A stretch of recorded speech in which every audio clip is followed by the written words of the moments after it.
Assalamualaikum warahmatullahi wabarakatuh. Alhamdulillahi rabbil alamin. Wassalatu wassalamu ala sayyidina Muhammad wa ala alihi wa sahbihi ajma'in.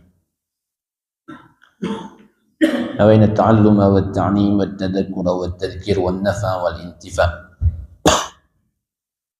wal istifada wal ifada wal istifada wal hatta 'ala at-tamassuki bi kitabillahi wa sunnati rasulih والدعاء إلى الهدى والدلالة على الخير ابتغاء وجه الله مرضاته وقربه وثوابه سبحانه وتعالى.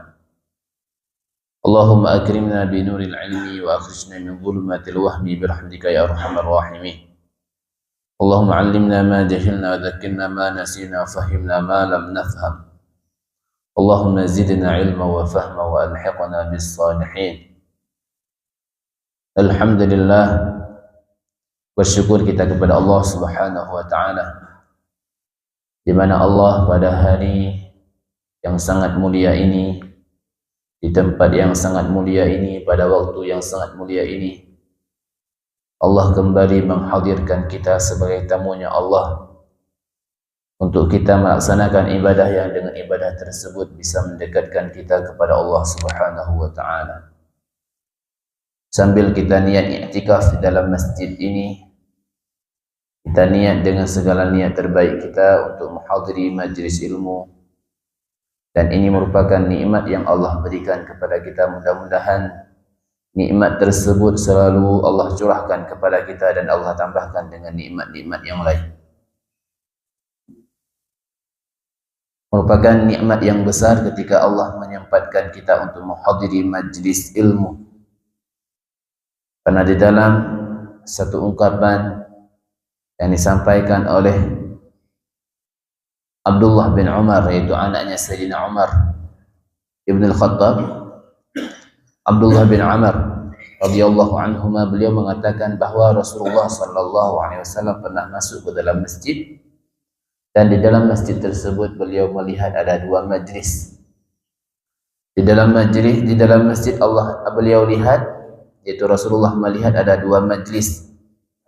Yang satu majlis tersebut menyuruh ataupun mengajak orang kepada Allah Subhanahu wa taala, menggemarkan orang kepada Allah Subhanahu wa taala dengan berzikir dan sebagainya.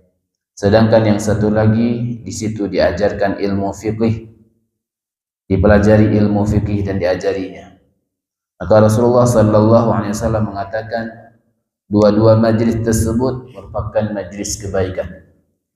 Dua perkumpulan tersebut merupakan perkumpulan yang baik. Tetapi salah satu daripada duanya itu lebih baik dibandingkan yang lain. Adapun orang yang mengajak orang berdoa kepada Allah, menggembarkan orang kepada Allah dengan berzikir dan sebagainya, itu merupakan kebaikan. Itu merupakan kebaikan. Dan sedangkan satu ini dan majlis kebaikan ini bisa saja ketika orang berdoa, berzikir, bisa saja diterima oleh Allah Subhanahu wa taala, bisa saja terhalang apa yang dia minta, artinya tidak diberikan oleh Allah Subhanahu wa taala. Sedangkan satu kelompok lagi yang mereka belajar ilmu fikih dan mengajarinya, mengajarkan kepada orang bodoh, ini merupakan satu yang sangat baik. Wa innama bu'ithu mu'allimah. Rasulullah sallallahu alaihi wasallam mengatakan, hanya saja Allah utuskan aku sebagai seorang guru yang mengajarkan ilmu, dan mereka lebih afdal fa'atahum hatta jalasa mahum, dan bukan cuma mengatakan mereka itu baik, tapi Rasulullah sallallahu alaihi wasallam mendatangi mereka dan duduk bersama mereka. Yang di dalam majlis tersebut diajarkan ilmu semacam ini dimanapun, kapanpun, bersama siapapun, itu merupakan majlis yang sangat baik dibandingkan majlis-majlis yang lain, termasuk majlis berzikir dan berdoa kepada Allah Subhanahu wa taala. Maka ketika Allah sudah menyempatkan kita untuk hadir, ini hendaknya kita bersyukur dan minta kepada Allah untuk selalu disempatkan dan diberikan kesempatan kepada kita. Pada pertemuan sebelum-sebelumnya sudah kita pelajari beberapa hal penting, termasuk hal fardu yang mesti kita kerjakan daripada salat yang tidak boleh kita tinggalkan. Jika kita meninggalkannya akan berdosa, dan jika kita mengerjakannya akan mendapatkan pahala. Itu merupakan modal dasar bagi seorang muslim yang tidak boleh dia tinggalkan. Tapi ada laba yang mesti seseorang mencarinya, yaitu hal-hal sunnah, dan ini banyak sekali yang bisa kita kerjakan dan mestinya kita pelajari, dan dengan itu insyaAllah ketika Allah memberikan taufik kepada kita, maka kita akan mengerjakannya dan mendapatkan fadilah yang sangat besar. Salah satu fadilahnya, orang yang mendekatkan dirinya kepada Allah dengan amalan-amalan sunnah, Allah akan mencintainya. Ini yang mesti kita pelihara dan mesti kita jaga. Jangan sampai kita terlewatkan kesempatan untuk melakukan yang sunnah karena kita tidak tahu cara mengerjakannya atau tidak tahu kapan kita mengerjakannya. Qala al-muallif rahimahullahu ta'ala wa nafa'ana bihi bi'ulumi fid darain amin. Wa min as-sunnati al-muhafadha ala salati ad-duha. Termasuk sunnah, hal-hal sunnah yang bisa kita kerjakan yaitu menjaga salat duha.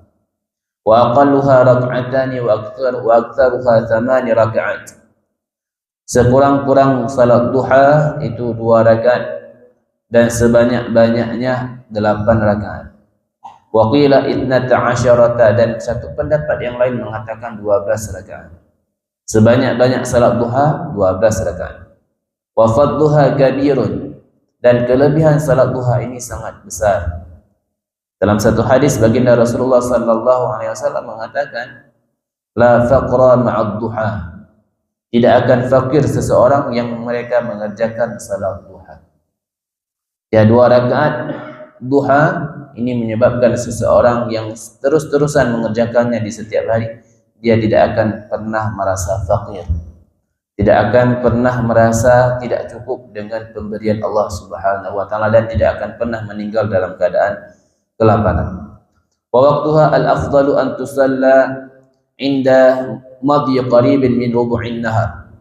Dan waktu salat duha yang paling afdal itu bahwa dikerjakan ketika lalulah sedikit daripada 1/4 hari.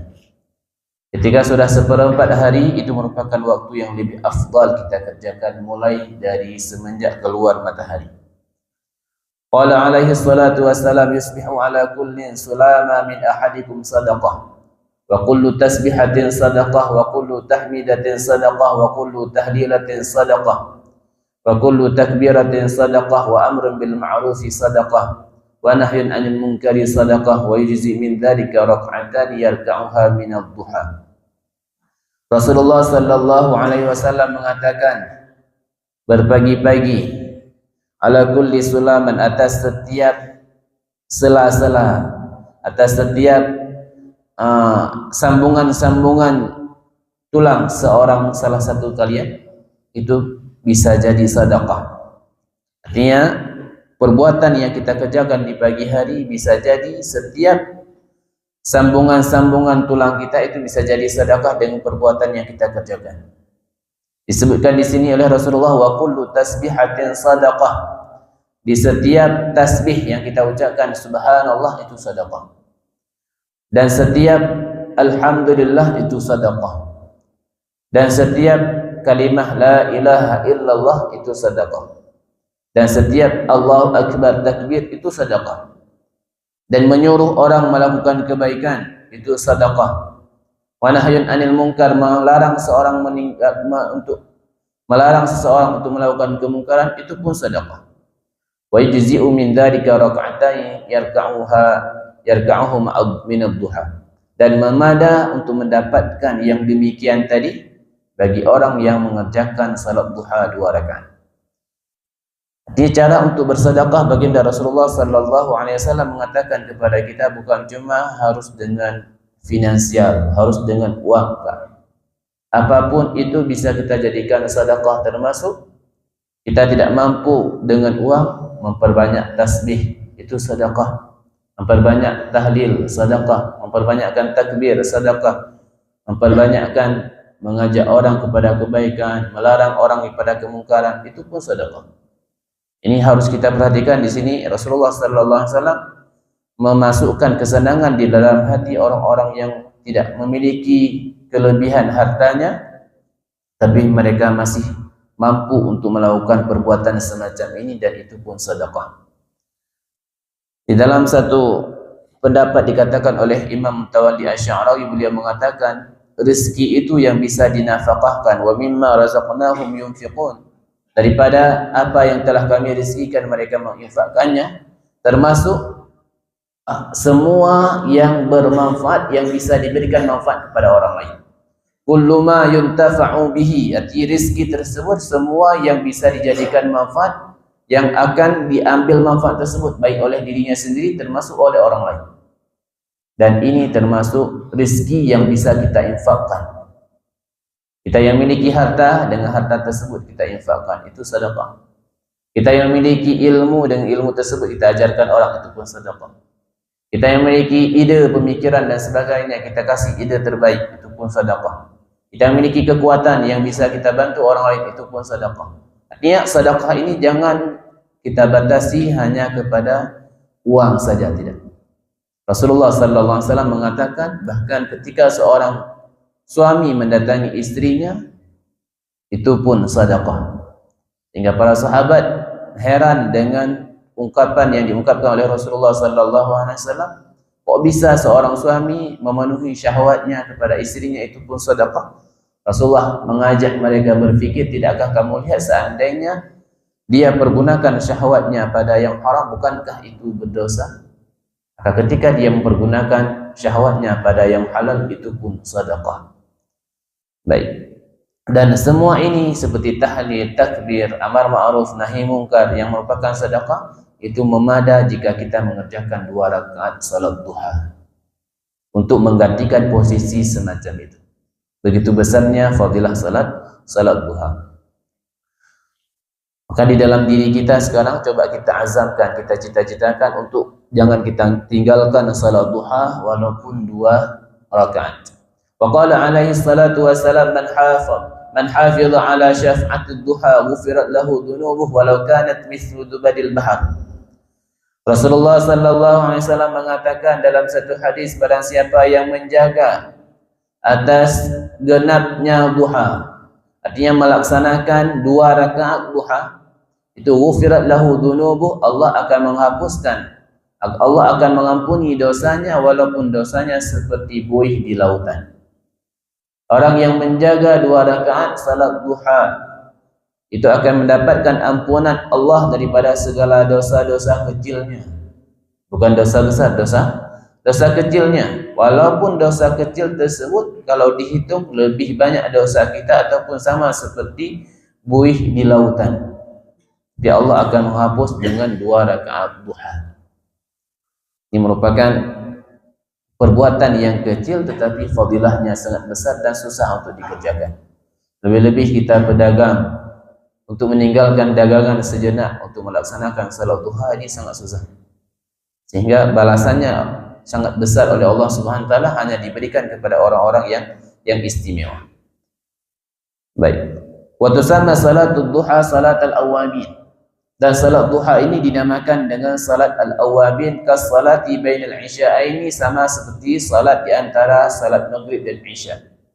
Salat duha juga dianggap salat awabin. Sebagaimana salat yang kita tahu bahwa di antara maghrib dan isya yang kita kerjakan salat sunnah di antara 2 waktu tersebut, itu pun salat al-awabin. Kenapa? Karena al-awwab artinya ar-raja'u ila Allah fi awqatil ghaflah.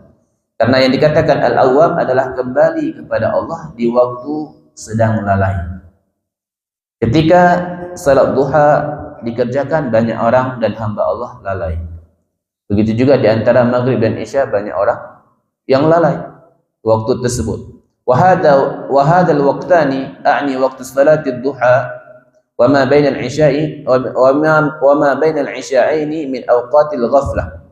2 waktu ini, yaitu ketika duha dan ketika di antara maghrib dan isya, termasuk waktu-waktu orang yang lalai. Kenapa? Alasannya ammal ula fali ikbabin nasi fihi 'alal ma'aish wal makasib ad-dunyawiyah. Alasan yang pertama itu ketika salat duha, karena manusia mereka sibuk mencari kehidupannya, mencari usaha duniawinya. Maka ketika ada hamba Allah Subhanahu wa taala yang mengerjakan salat 2 rakaat, maka mereka termasuk orang yang tidak lalai dan termasuk orang yang kembali kepada Allah, sehingga dikatakan al-awwab. Nah, makanya at-taubah, arti taubah itu adalah orang yang ar-raji'ina ila Allah. At-tawabin ar-raji'in. Orang yang bertaubat adalah orang yang kembali kepada Allah, dan termasuk orang yang semacam ini. Ini orang yang bertaubat kepada Allah Subhanahu wa taala. Banyak hamba Allah yang lalai, tapi dia enggak lalai mengerjakan salat di waktu tersebut. Sedangkan di waktu Isya, di antara maghrib dan Isya, kenapa dikatakan waktu ini waktu lalai? Fali isyghalin nasi, ini yang kedua. Fali isyghalin nasi fihi birruju' ila al-manazil wa tanawul al-at'imah. Karena sibuknya manusia ketika itu dengan kembali ke rumahnya dan makan malam. Banyak orang setelah maghrib mereka enggak duduk lagi di masjid. Kenapa? Untuk asya, untuk makan malam. Jadi ketika ada hamba Allah yang masih duduk untuk beribadah kepada Allah dengan melaksanakan salat duha, dengan melaksanakan salat sunnah 2 rakaat di waktu di antara maghrib dan isya, berarti dia termasuk orang yang kembali kepada Allah Subhanahu wa taala. Faman raja'a ila Allah wastayqadha li ta'atihi fi hadhihi al-awqat kana 'indahu bimakanin. Maka barang siapa yang kembali kepada Allah dan bangun dia untuk melakukan taat kepada Allah pada waktu semacam ini, maka orang ini memiliki kedudukan di sisi Allah Subhanahu wa taala. Makanya salat duha dan salat sunnah di antara maghrib dan isya merupakan salat sunnah al-awwabin namanya, karena orang tersebut melaksanakan ibadah ketika hamba Allah yang lain sedang lalai. Mudah-mudahan Allah berikan taufik kepada kita sehingga kita bisa mengerjakannya, walaupun kadang 2 rakaat di antara maghrib dan isya, 4 rakaat, 6 rakaat, kalau seandainya bisa sampai 20 rakaat. Cara mengerjakannya 2-2-2, karena salatul lail matna. Cara mengerjakan salat malam adalah dengan mengerjakan 2 rakaat. Baik, ini yang pertama, salat duha. Maka dalam hati kita usahakan salat duha. Kapan mulai waktu duha itu tiba? Nanti ketika kita melaksanakan salat syuruk, ada sebagian pendapat mengatakan itu sudah dianggap waktu duha dan itu awal duha. Cuma yang lebih afdalnya ketika sudah lewat 1/4 hari, sekitar jam 9, jam setengah 10, itu lebih afdal. Kemudian sampai kapan? Sampai sebelum tiba waktu zuhur, sebelum tiba waktu tergelincirnya matahari ataupun bayangan istiwa. Maka itu masih dibolehkan untuk mengerjakan salat duha. Bahkan ada sebahagian mengatakan salat syuruk itu termasuk salat duha. Ketika kita mengerjakan salat syuruk ataupun isyraq, itu termasuk dianggap sudah masuk ke dalam salat duha, 2 rakaat duha. Kemudian sunnah yang kedua, wa minal mustahabbi salatut tasbih. Termasuk salat sunnah juga adalah salat tasbih. Wa hiya 4 rakaat. Dan salat tasbih ini ada 4 rakaat. Wa qad waradatil akhbaru bi fadliha wa anna man sallaha ghafara Allahu lahu ma taqaddama min dhunubihi wa ma ta'akhkhar. Dan telah disebutkan di dalam hadis tentang fadilahnya salat duha, salat tasbih. Dan barang siapa yang mengerjakan salat tasbih, Allah akan menghapuskan dosanya yang telah terdahulu dan yang akan datang. Dosa seorang hamba, baik yang sudah lewat, yang telah terdahulu ataupun yang akan datang, diampuni oleh Allah Subhanahu wa taala jika dia mengerjakan salat sunat tasbih.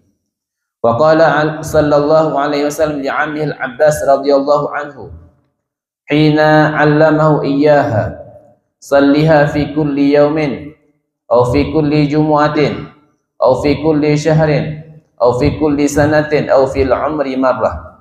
Al-hadith. Dan Rasulullah sallallahu alaihi wasallam mengatakan kepada paman beliau, yaitu Abbas bin Abdul Muttalib radhiyallahu anhu, ketika Rasulullah mengajarkan kepada Sayyidina Abbas cara mengerjakan salat tasbih, apa beliau katakan? Salliha fi kulli yaumin. Salat olehmu salat tasbih tersebut di setiap hari. Kalau mampu setiap hari. Au fi kulli Jumatin, ataupun pada setiap Jumat. Au fi kulli syahrin, ataupun pada setiap sebulan sekali. Au fi kulli sanatin, ataupun dalam setahun sekali. Au fil umri marratan, ataupun dalam seumur hidup sekali. Ini bagi kita yang belum pernah, usahakan amalkan hadis ini walaupun sekali seumur hidup. Tapi jika Allah memberikan kesempatan, kerjakan sebisa mungkin, dan ini fadilahnya sangat besar, yaitu mendapatkan ampunan Allah Subhanahu wa taala atas segala dosa yang telah dikerjakan ataupun yang akan dikerjakan daripada dosa-dosa sunnah, daripada dosa-dosa kecil. Nah, bukan dosa-dosa besar. Baik. Ini salat tasbih. Qala ba'dul ulama rahmatullah alaihim, telah berkata oleh sebagian ulama rahmat Allah atas mereka, wa hadhihi shalah mujarrabatun liqada'il hawaijil muhimmah. Termasuk fadilah salat tasbih ini yaitu mujarrab untuk menunaikan segala hajat-hajat yang penting. Kalau kita punya hajat yang belum kesampaian, maka dengan melaksanakan salat tasbih dikatakan oleh sebahagian para ulama termasuk hal yang sangat mujarab untuk tercapai semua keinginan. Apapun keinginan yang penting, silakan minta melalui salat sunat tasbih. Wa qala ba'dhum idza sulliyat lailan kana alladhi yanbaghi an tusalla bi taharrumaini wa tashahhudaini wa taslimataini rak'ataini ba'da rak'atain. Sebahagian ulama mengatakan cara mengerjakannya apabila dikerjakan pada malam hari, maka sepantasnya dia salat dengan 2 kali takbiratul ihram, 2 kali tasyahud, dan 2 kali salam, yaitu 2 rakaat setelah 2 rakaat. Karena salat sunat tasbih 4 rakaat, maka kerjakannya 2 rakaat jika dikerjakan di malam hari, dengan takbiratul ihram 2 kali, kemudian tasyahudnya 2 kali. Yang sama seperti kita mengerjakan salat sunnah biasa. Kemudian juga salamnya pun 2 kali. Ini jika dikerjakan di malam hari. Wa in sulliyat naharan, dan jika dikerjakan pada siang hari, fa bi taharrumin wahidin, maka dengan takbiratul ihram yang satu. Artinya 1 kali takbiratul ihram, wa tasyahudin wahidin, dan tasyahud yang satu. Tidak mesti seperti salat zuhur, enggak. Sekali takbir, kemudian langsung nanti di akhir dengan sekali tasyahud di rakaat keempat. Di 4 rakaat sekali salam. 4 rakaat jumlatan wahidatan, yaitu 4 rakaat dalam sekali kerjain. Ini jika dikerjakan di siang hari. Kalau seandainya kami mengerjakannya di siang hari 2 boleh juga. Kadang mengerjakannya 2 rakaat, boleh. Coba di sini para ulama mengatakan kalau malam 2, kalau seandainya siang ataupun di siang hari itu 4 rakaat. Apakah harus di pagi hari? Enggak mesti. Boleh ketika setelah zuhur, setelah asar, kapanpun boleh dikerjakan karena ini tidak memiliki waktu-waktu tertentu. Baik. Kadang di malam hari ketika bangun tidur, mau tahajud, sudah salat tahajud tadi 2 rakaat, 4 rakaat. Kemudian mau ngejain apa lagi? Ngejain salat tasbih. Dibolehkan. Baik. Walaha kaifiyatani, dan salat tasbih ini memiliki 2 cara untuk dikerjakan. Ini mungkin yang mesti diingat. Al-ula an tuhrima thumma taqra'a doa al-iftitah. Yang pertama adalah kamu takbiratul ihram, kemudian kamu baca doa iftitah. Allahu akbar kabira walhamdulillahi katsira. Thumma taqul, kemudian setelah selesai doa iftitah, kamu baca subhanallah walhamdulillah wa la ilaha illallah wallahu akbar khamsa asharata marratan. yaitu sebanyak 15 kali. Sebelum kita baca surah Al-Fatihah, kita baca subhanallah walhamdulillah wa la ilaha illallah Allahu akbar, Allahu akbar. Yang kita bertasbih. Ini Allahu akbar terakhir ini bukan berarti Allahu akbar angkat tangan, bukan. Tapi wallahu akbar baru Allahu akbar. Kemudian subhanallah walhamdulillah wa la ilaha illallah Allahu akbar, Allahu akbar. Jangan subhanallah walhamdulillah wa la ilaha illallah wallahu akbar. Yang selesaikan baru mengatakan Allahu akbar. Ketika sudah selesai subhanallah walhamdulillah wa la ilaha illallah Allahu akbar, itu satu kali sampai 15 kali. Sudah selesai 15 kali, biasanya para ulama mengatakan diakhiri dengan wala haula wala quwata illa billahil aliyyil azim. Tsumma taqra al-Fatihah wa surah ba'daha. Kemudian setelah kamu baca tasbih sebanyak 15 kali tadi, kamu membaca surah Al-Fatihah dan suratnya. Setelah baca surah Al-Fatihah, baca surat-surat pendeknya. Tsumma taquluha 10. Kemudian setelah itu baca tasbih yang pertama tadi, subhanallah alhamdulillah wa la ilaha illallah Allahu akbar lagi. Setelah itu sebelum rukuk 10 kali. 10 kali. Kira-kira bisa diingat nih? Enggak usah dihafal, dibayangkan aja. Ketika ini. Kemudian summa tarka'u fataquluha 10. Kemudian kamu rukuk. Kamu baca di rukuk juga 10 kali. Summa tarfa' fataquluha 10. Kemudian kamu bangun untuk i'tidal, di i'tidal juga 10 kali. Summa tasjud. Kamu sujud yang pertama juga membaca 10 kali. Summa tarfa' minas sujudi fataquluha 10. Kemudian kamu bangun daripada sujud juga membaca 10 kali. Summa tasjud. Kemudian kamu sujud yang kedua fataquluha 10. Kamu juga membacanya 10 kali. Summa taqumu ila thaniyati fataquluha qabla al-qira'ah 15. Kemudian kamu bangun ke rakaat yang kedua. Ini enggak ada baca di duduk istirahat. Langsung bangun untuk, walaupun duduk istirahat silahkan, tetapi enggak ada baca subhanallah di situ. Kemudian langsung bangun. Ketika sudah bangun, sebelum membaca surah Al-Fatihah, baca 15 kali seperti tadi. Wa ala hadha sabili ila akhiris salati. Dan seperti inilah dikerjakan hingga selesai salat. Ini cara yang pertama. Berarti takbir, doa iftitah, tasbih, baca Fatihah, baca surat, tasbih sebanyak 10 kali, kemudian di rukuk 10 kali, i'tidal 10 kali, sujud pertama 10, kemudian duduk di antara dua sujud 10, kemudian di sujud kedua juga 10, kemudian bangun sebelum kita baca surah Al-Fatihah 15 kali, setelah itu baca surat 10 kali dan seterusnya. Baik, ini cara yang pertama. Wal kaifiyatu tsaniyatu, dan cara untuk mengerjakannya yang kedua, mitlul ula, sama seperti yang pertama. Ghair annaka la tusabbih bainat taharrumi wal qiraati, bal ba'daha tusabbih 15 thumma tarka fataquluha 10. Sama seperti yang pertama, hanya saja perbedaannya kamu tidak membaca tasbih di antara takbiratul ihram dan membaca surat Al-Fatihah. Artinya setelah kita takbiratul ihram baca, dipraktekkan. Kalau pernah mempraktekannya, insyaallah bisa. Baik. Yang membaca di ketika duduk istirahat, kan 10-nya dibawa kepada duduk istirahat. Di rakaat kedua kan tidak ada lagi duduk istirahat. Kemana dibawa? Maka sebelum tasyahud akhir. Sebelum tasyahud akhir baca subhanallah alhamdulillah wa la ilaha illallah Allahu akbar. Kemudian setelah habis semuanya 10 kali, kemudian baru langsung at-tahiyyatu mubarakatuh salawatu thayyibatu lillah sampai fil alamin innaka hamidum majid. Baik.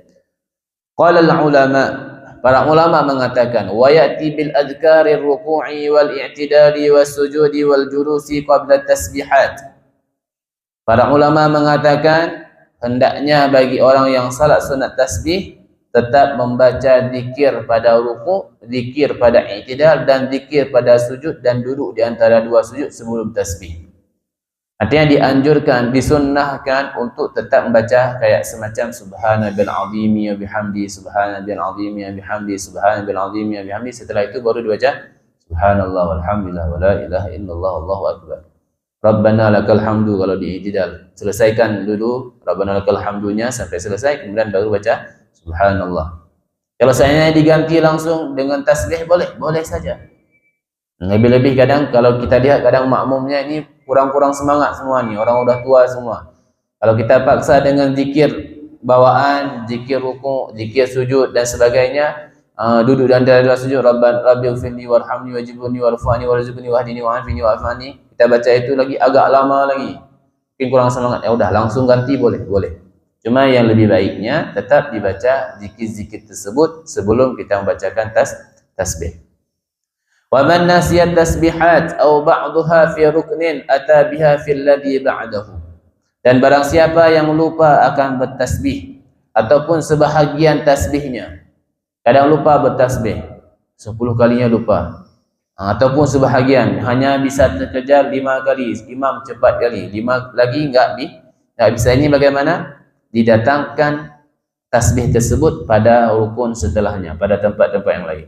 Ada tempat 10 yang lain, tambahin 5 lagi. Kenapa ada yang tersisa tadi yang belum sempurna 5 di atas? Itu caranya. Kalaupun enggak sampai 300 kali, boleh. Karena bacaan tasbih itu pun hukumnya sunnah. Tetapi agak kurang sempurna karena tujuan untuk salat ini adalah untuk bertasbih. Dan tasbih ini termasuk hal yang sangat besar fadilahnya. Bagi orang yang mengadakan subhanallah, itu Allah subhanahu wa ta'ala akan menghapuskan dosa orang tersebut. Apalagi ditambah dengan alhamdulillah, kemudian wala ilaha illallah wallahu akbar. Kalimat yang ringan tapi susah untuk diungkapkan dan berat pahalanya. Qultu wa yanbaghi lil mutanassik alla yada' hadhihi shalah fi kulli usbu' atau fi kulli syahrin wa dhalika aqalluhu wallahu a'lam. Dan Imam Haddad mengatakan sepantasnya bagi orang al-mutanassik yang pergi haji, pergi umrah, orang yang suka ibadah, hendaknya jangan meninggalkan salat ini di setiap minggunya atau di setiap bulan, dan ini paling kurang setiap bulan sekali, paling kurang. Wallahu alam, dan Allah lebih mengetahuinya. Ini tentang salat sunat tasbih. Kapan-kapan sekali seperti momen-momen tertentu, kayak semacam nisfu Sya'ban ataupun di ketika Isra wal Mi'raj, ataupun ketika menyambut bulan Ramadan. Biasanya di kampung-kampung dikerjakan sebelum masuk bulan Ramadan ataupun setelah Ramadan, sebelum lebaran, di malam lebaran mereka mengerjakan salat sunat tasbih. Begitu juga ketika 1 Muharram contohnya bisa dikerjakan. Artinya kapanpun. Artinya untuk menghidupkan syiar Allah Subhanahu wa taala. Barang siapa yang menghidupkan sunnah Rasulullah sallallahu alaihi wasallam, arti orang tersebut sama seperti menghidupkan Rasulullah. Orang yang menghidupkan Rasulullah, dia cinta kepada Rasulullah, dan orang cinta sama Rasulullah, dia akan berada bersama Rasulullah nanti di syurganya Allah Subhanahu wa taala. Bagi kita yang sudah tahu, ajak orang-orang yang bisa kita ajak supaya mereka mendapatkan ilmu yang telah kita pelajari ini. Baik. Wa minal mustahabbil mutaakkadi ihya'u ma bainal isya'aini bi salatin wa huwa al-afdal. Dan termasuk sunat yang dikuatkan, sunat muakkad, yaitu menghidupkan barang di antara isya dan maghrib dengan salat, dan ini lebih afdal. Termasuk sunnah yang bisa kita kerjakan adalah kita menghidupkan waktu di antara maghrib dan isya. Dengan apa? Dengan segala amal ibadah, dan yang lebih afdalnya dengan salat. Au tilawati Qur'anin, ataupun dengan membaca Al-Quran. Au dzikrin lillahi ta'ala, ataupun berzikir kepada Allah. Min tasbihin au tahlilin au nahwi dzalik, baik itu dengan bertasbih ataupun bertahlil atau seumpama demikian. Yang disunnahkan untuk menghidupkan waktu di antara maghrib dan isya. Dalna lahu ibadah 12 sanah.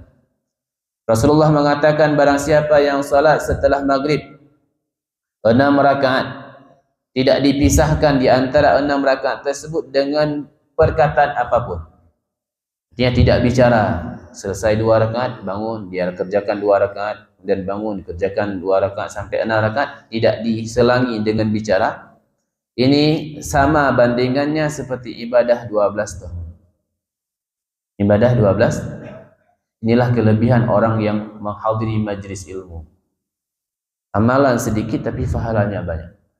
Dibandingkan orang yang tidak pernah hadir majlis ilmu, tidak tahu bahwa oh ternyata ada amalan semacam itu. Lebih-lebih kita yang sudah usia, sudah senja. Maka sekarang coba kita cari ibadah yang kecil tapi pahalanya besar.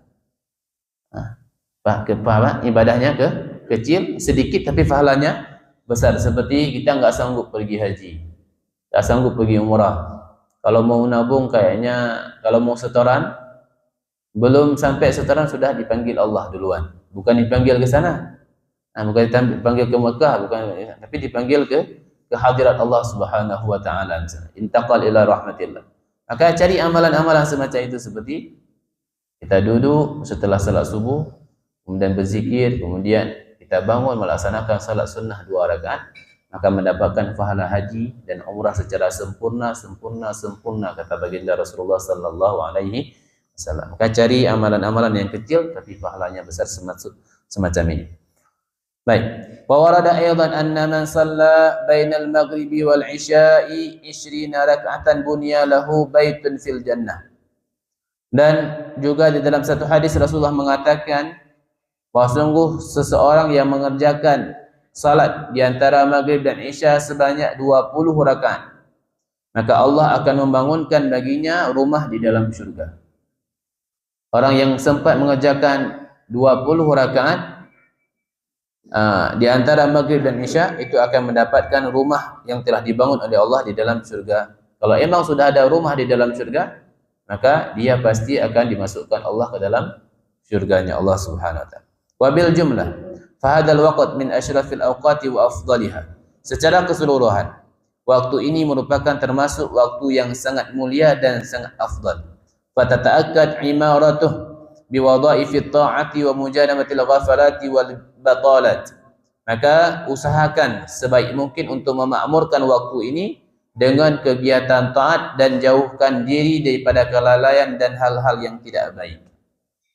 Ketika di waktu fadilah kita mengerjakan amal begitu besar pahalanya, maka ketika di waktu fadilah tersebut kita mengerjakan dosa, begitu juga besar dosanya. Sesuatu yang dikerjakan yang baik akan dapat pahala lebih di waktu fadilah, begitu juga sesuatu perbuatan yang salah ataupun maksiat, itu pun akan mendapatkan dosa yang besar karena perbuatan tersebut. Karena waktu fadilah ini harus. Wa warada kirahatan naumi qabla salatil isya. Dan juga disebutkan makruh tidur sebelum salat isya. Makruh tidur sebelum salat isya. Fahdhar minhu, maka hati-hati dan jauhi olehmu daripadanya. Wa huwa min adatil yahud, dan ini termasuk kebiasaan orang Yahudi. Kebiasaan orang Yahudi tidur sebelum salat isya. Wa fil hadis, dalam hadis Rasulullah mengatakan, man nama qabla salatil isya'il akhirati. Pada siapa yang tidur sebelum mengerjakan salat isya yang akhir, itu salat isya, fala anama Allah ainahu, maka Allah tidak menidurkan matanya. Artinya walaupun tidur tapi sebenarnya tidak akan tenang hidupnya, itu maksudnya. Allah Subhanahu wa taala tidak akan berikan ketenangan di dalam kehidupannya ketika seorang tidur di waktu tersebut. Antuk kali enggak sengaja sambil nunggu isya tertidur, itu beda cerita. Beda cerita kalau tertidur. Kalau ini memang sengaja tidur, selalu tidur. Dan orang yang tidur setelah maghrib sebelum mengerjakan salat isya, ruginya dia belum boleh untuk mengerjakan salat tahajud, karena belum cukup syaratnya, yaitu salat isya tidur dan bangun daripadanya. Sedangkan dia tidur cuman belum mengerjakan salat isya. Baik. Terakhir, wa hafid ala 4 rakaat ba'da salatil isya. Begitu juga sunnahnya, jaga baik olehmu 4 rakaat setelah salat isya. Salat sunat 4 rakaat setelah salat isya. Fa inna fiha fadlan katsiran liqauli alaihi salatu wassalam. ba'da al-isya kamithlihinna min lailatul qadar. Sesungguhnya 4 rakaat setelah salat isya, salat sunat 4 rakaat setelah salat isya itu kelebihan yang sangat besar, seperti perkataan Rasulullah sallallahu alaihi wasallam, 4 rakaat setelah salat isya itu sama seperti 4 rakaat daripada malam Lailatul Qadar.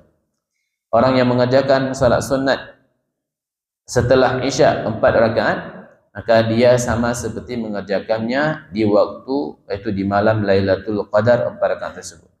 Wa raka'ah fi Lailatul Qadar ta'dilu 30,000 raka'ah fi ghairiha min al-layali. Dan 1 rakaat saja di malam Lailatul Qadar itu bandingannya seperti 30,000 rakaat di selain malam Lailatul Qadar. Wa hadha mafhum min hisab min qouli ta'ala Lailatul Qadri khairum min alfi syahr.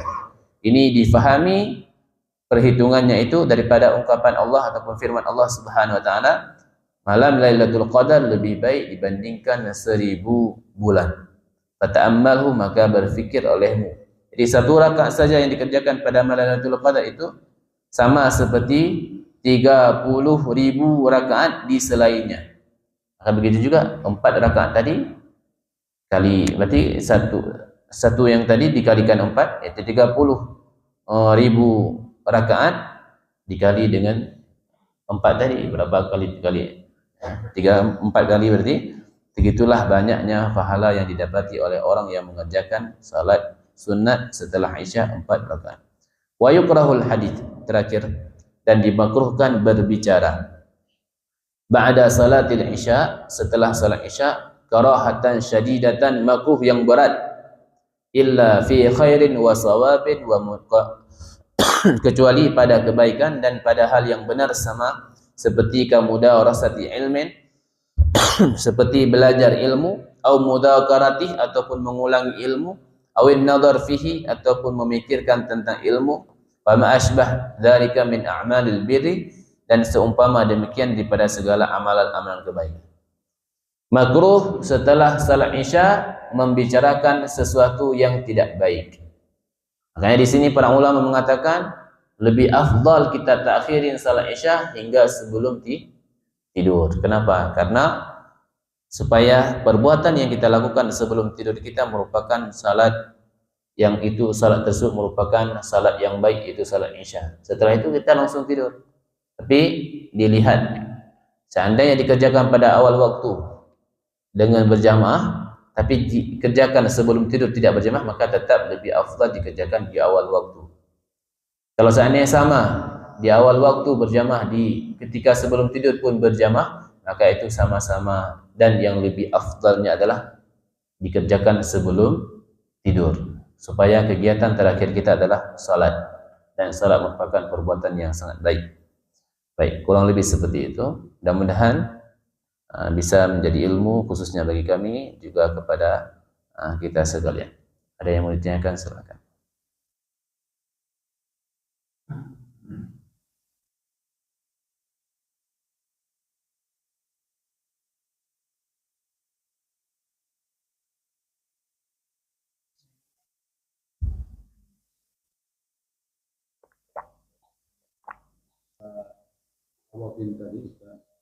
Apabila kita ditanyai kawan kita, nanti kami ikut berdoa, kita niat mau salat awafin, itu insya Allah ikut. Berarti kita sudah bicara.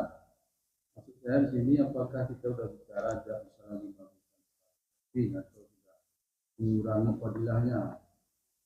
Kemudian Ustaz, apa saninya daripada salat itu, berapa kali jumlahnya? Baik. Yang pertama, masalah berbicara di antara salat tadi.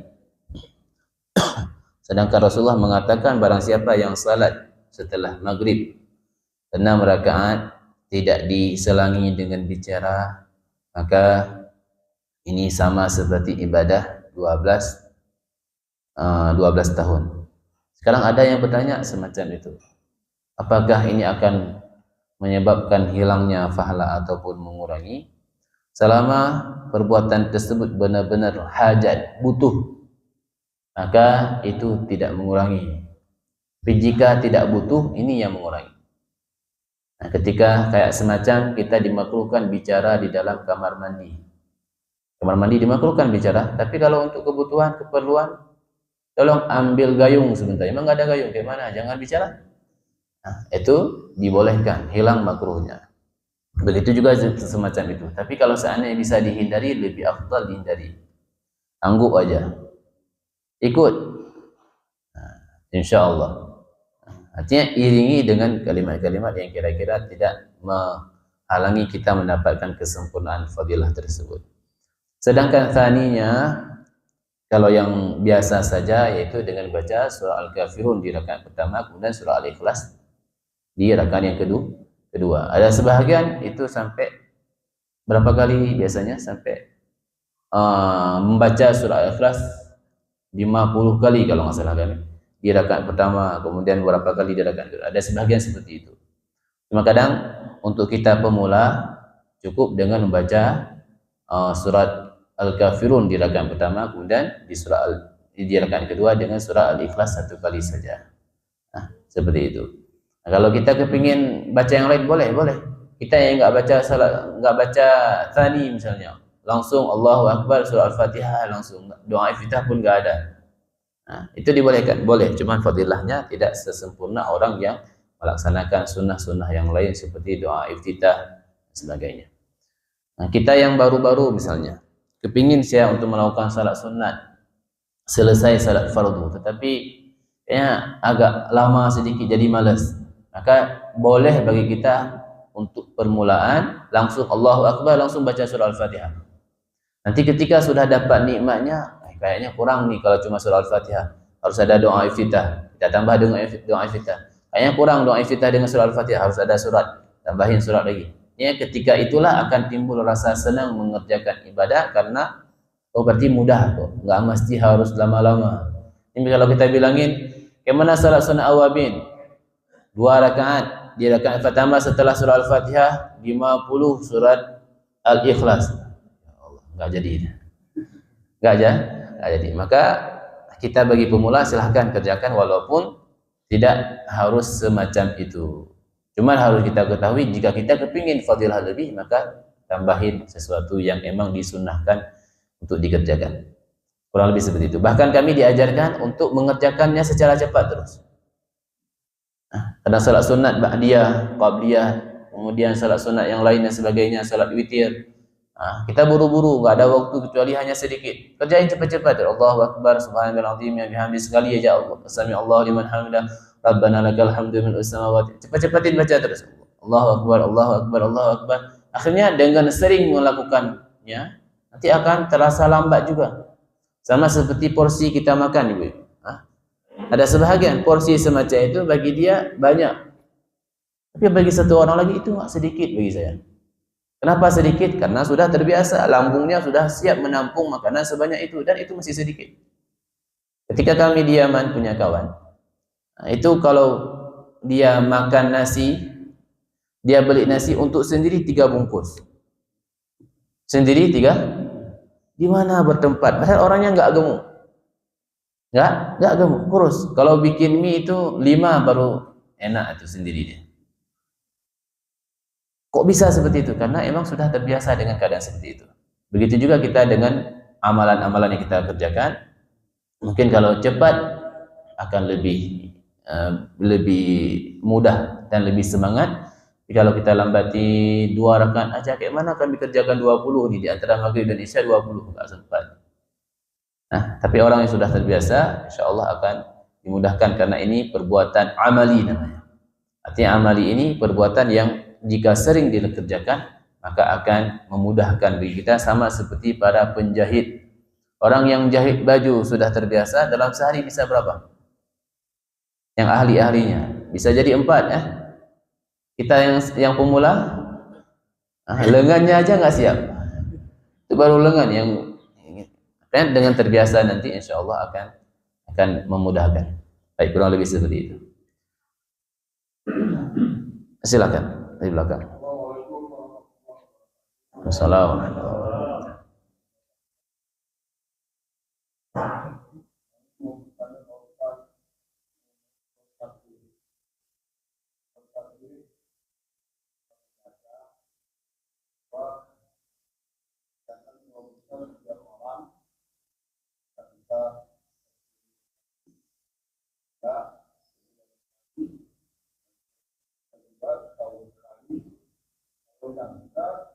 umur hidup satu kali.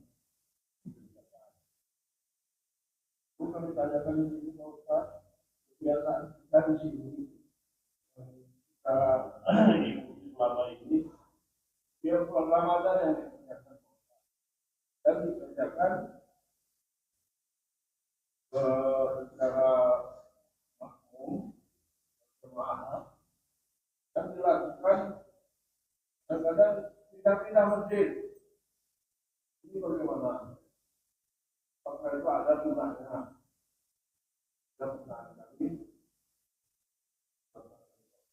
Baik. Terima kasih sekali, ini pertanyaan yang sangat bagus juga. Dikerjakan di waktu-waktu tertentu, apakah ada sunnah seperti itu?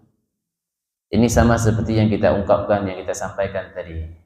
Kita yang sudah usianya senja, kita cari waktu-waktu tertentu, fadilah amalan-amalan tertentu yang kira-kira jika kita kerjakan sama seperti kita kerjakan banyak. 6 rakaat sama seperti ibadah 12 tahun contohnya. 6 rakaat cuma, oh ya gitu. Begitu juga orang yang mencari yang sunnah tadi, saya di luar Ramadan mungkin nggak usah, di dalam Ramadan aja. Kenapa? Karena orang yang melakukan salat sunnah di dalam Ramadan sama seperti fardu di luar Ramadan. Berarti ini orang pintar. Sama seperti orang jualan, di mana dia jualan? Di hari pekan. Dia cari-cari di mana pekan. Oh, di sini hari pekan, hari Rabu, di sini hari Kamis, sana hari Sabtu. Itu untungnya lebih banyak dibandingkan dia jualan di tempat satu-satu tempat aja. Orang nggak ramai di hari tersebut. Ini termasuk orang yang hebat teliti. Yang sebaiknya bagaimana? Hari pekan jualan, di hari biasa juga jualan, itu yang lebih bagus lagi. Jadi di luar Ramadan juga kalau seandainya punya kemampuan dia mengerjakannya, di dalam Ramadan lebih lagi. Kemudian masalah pindah-pindah tempat.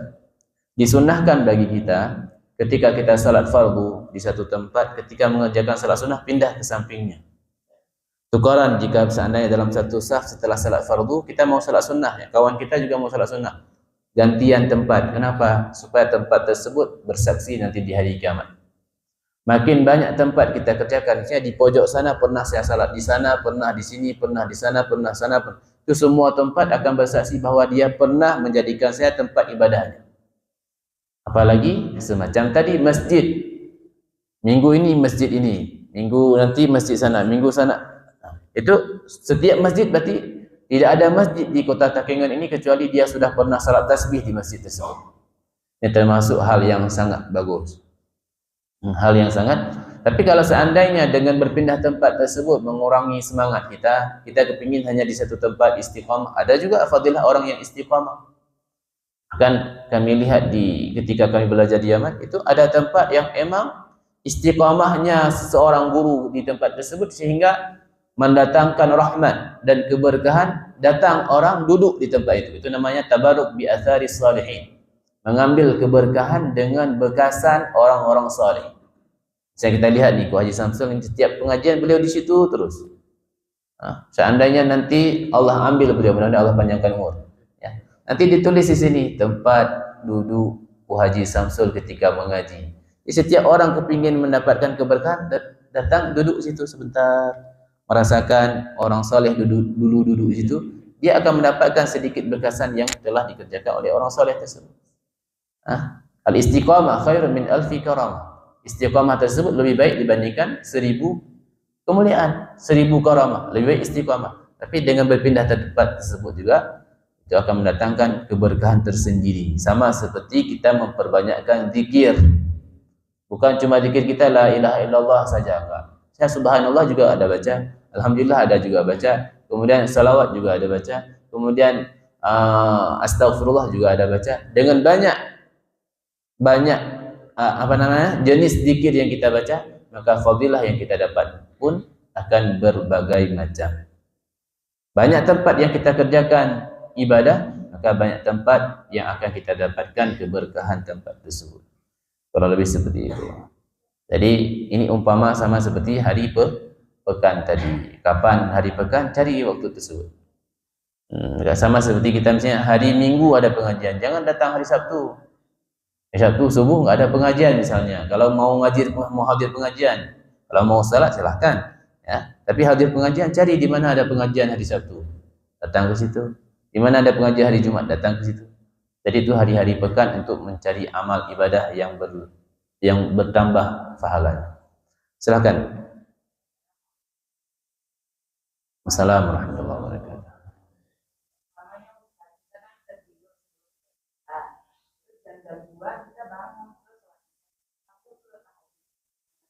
Itu bukan tahajud namanya.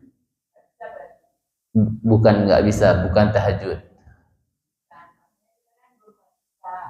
Itulah salat Isya, setelah itu salat sunat ba'diyah. Setelah salat sunat ba'diyah, apakah itu dianggap salat tahajud? Kita mau niat sahaja saya salat sunat tahajud, bukan, nggak boleh.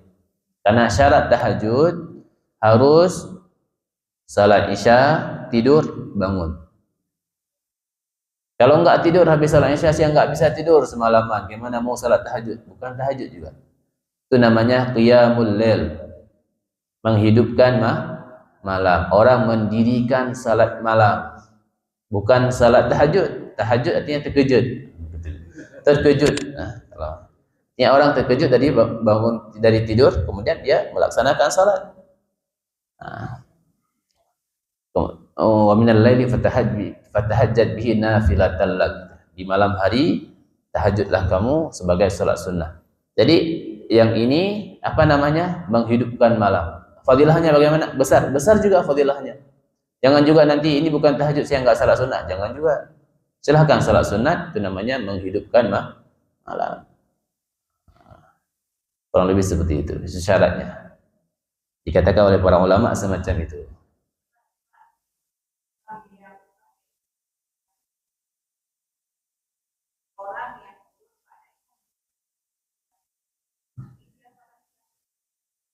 Sama juga, bukan kepada waktunya, karena waktu Isya enggak habis ya. Karena waktu Isya enggak habis kecuali datang subuh baru habis. Nah, ya intinya kalau udah kerjain salat Isya baru tidur, setelah itu bangun, itulah dikatakan tahajud. Jangan sedih hati, kalau emang udah terbangun silahkan, berarti Allah bangunkan karena nggak sengaja tidur, udah salat Isya, kemudian salat sunat setelah itu. Ada salat sunnah tadi 6 rakaat ataupun 4 rakaat setelah salat itu. Nah, itu pun fadilahnya sangat besar.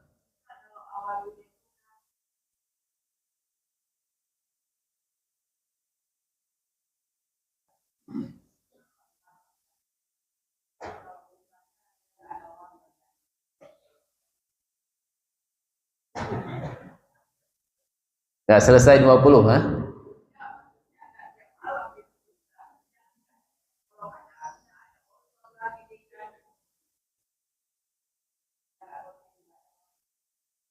Baik. Artinya begini. Balasan Allah di akhirat itu jangan sampai harus kita samakan dengan di dunia. Karena tidak semuanya sama yang seperti kita bayangkan di dunia. Katanya surga min jannatin tajri min tahtihal anhar. Surga di bawahnya mengalir air sungai, 4 sungai dan sebagainya. Bagaimana? Sama seperti di Tansarin begitu, seperti di Uning seperti. Apakah seperti itu? Surga itu sesuatu yang tidak bisa dibayangkan dengan bayangan kita, tidak pernah dilihat oleh pandangan kita, tidak pernah didengar oleh telinga kita. Ya, itulah surga. Kalau kita bayangin, kalau ini Allah bangunkan rumah bagi orang yang mengerjakan salat 20 rakaat di antara maghrib dan isya. Rumah di dalam surga. Kalau sesekali ngerjainnya, apakah dia cuma dapat satu rumah, satu tingkat dan sebagainya? Itu kita serahkan kepada Allah Subhanahu wa taala karena itu sesuatu yang gaib. Ya intinya seperti itu. Jika kita mampu mengerjakan tiap malam, silahkan. Bisa jadi rumah kita lebih besar, lebih indah, lebih sempurna dan sebagainya, hiasannya penuh. Bisa jadi kita itu kalau kita bayangkan. Tapi yang intinya hal gaib itu yang balasan akhirat tidak boleh kita samakan dengan apa yang sudah pernah kita lihat. Surga sendiri sesuatu yang tidak pernah didengar oleh telinga, tidak pernah dilihat oleh mata dan tidak pernah terbesit dalam pikiran seorang pun. Bagaimana surga? Nggak bisa kita bayangin. Kalau kita bisa bayangin itu bukan surga.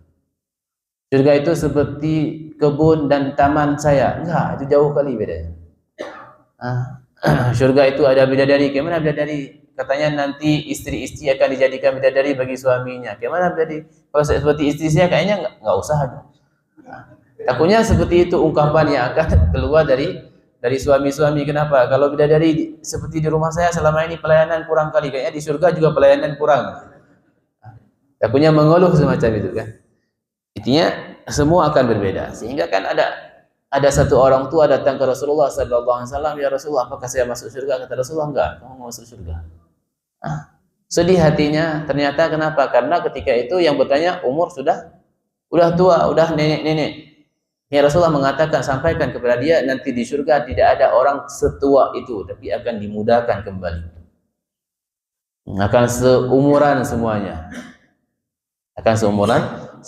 Intinya balasan yang ada di akhirat itu tidak sama seperti yang kita bayangkan, walaupun kadang ada disebutkan oleh para ulama itu hanya bayangan belaka, tidak seperti itu yang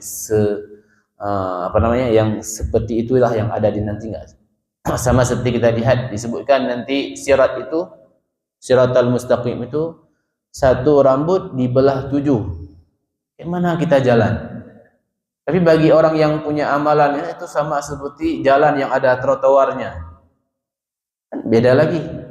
Gimana kita bayangin ini besar ini? Apakah jalannya siratal mustaqimnya beda-beda? Enggak, tetap satu, tapi bagi seorang beda-beda dengan tergantung amalnya. Mudah-mudahan Allah berikan kepada kita pahala yang besar dan bisa mendapatkan kedudukan yang baik di sisi Allah Subhanahu wa taala. Jika kita pun ada dosa, mudah-mudahan dengan hadir kita di majlis ilmu semacam ini Allah ampuni dosa kita, dan dengan amalan yang telah kita bacain tadi mudah-mudahan kita bisa mengamalkannya, termasuk ilmu yang barakah. Para ulama mengatakan tidak pernah ada ilmu yang sudah pernah saya pelajari kecuali pernah saya amalin walaupun satu kali. Usahakan setiap ilmu yang telah kita pelajari, biar ilmu itu ilmu bermanfaat, kita amalkan walaupun satu kali. Seumur hidup. Yang salat tasbih tadi paling kurang seumur hidup. Ini yang belum pernah salat tasbih, usahakan sekali sebelum ajal menjemput. Nah, yang sudah ada satu kali, jangan udah cukup di situ. Seperti yang kata Bapak tadi di belakang, jangan cuma bulan Ramadan, tunggu Ramadan akan datang. Bisa jadi Ramadan datang kita nggak ada lagi. Mudah-mudahan Allah berikan umur yang panjang dan barakah. Amin ya rabbal alamin. Wallahu a'lam bishawab. Al-Fatihah ila ruhi sayyidina